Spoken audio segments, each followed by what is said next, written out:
Konakala njengamanje esigodlweni sesilo sisuka kwaZinduzulu esigodlweni sesilo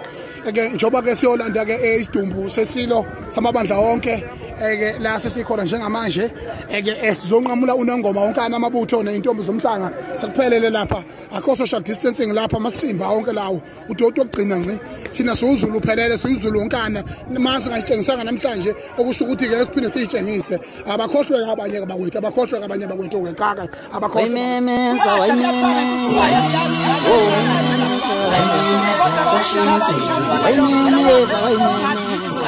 Nginibingelele nonke eNingizimu Afrika ukhuzana unkulu kaMaskandi ngithi angithathelele ithuba ngidlulise amazwi enduduzo esizweni sonke sakwaZulu ngokwebuza kwenkosi yethu uBayede ingonyama yesizwe sonke samaZulu unomthebe wesizwe ngithi asihlale ngenxa Zulu uNkulunkulu uyazi yena akakuhlelile ngathi uBayede akahambile ukhona okanye nathi uphumule ngokwenyama kodwa ngokomphefumulo uyohlezi nathi ngithi sisakithi yaqineni umndeni wonke zihlobo umhlaba wonke jikelele sihlale ngenxeba alwehlanga olenesiko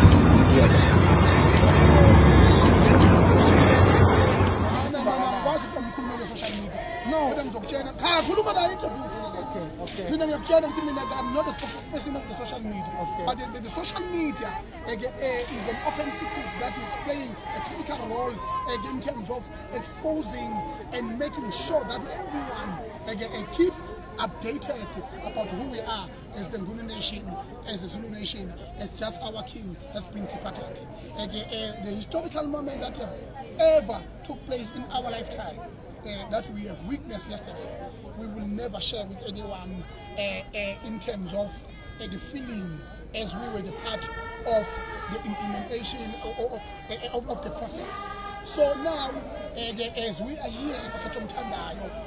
I'm telling you, social media, now we are living in a fourth industrial revolution. Even furthermore, the coronavirus arrival has even pushed people further in terms of believing and being engaged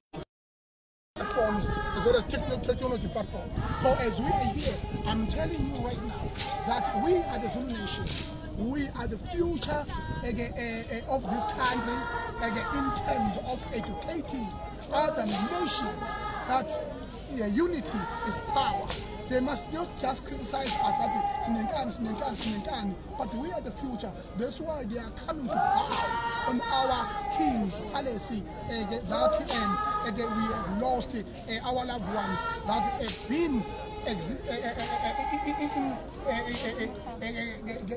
been the king for more than 50 years in existence. So therefore, we would like to say that wherever you are, as the Zulu, as the Nguni culture,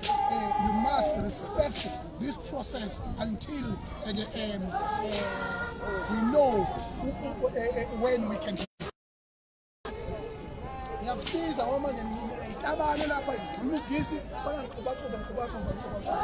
futhi nje manje ngizosebenza uzohola mina ngilana uzohlola mina ukuthi mina ngimzulu kunjalo futhi ayantonto Talapa Talapa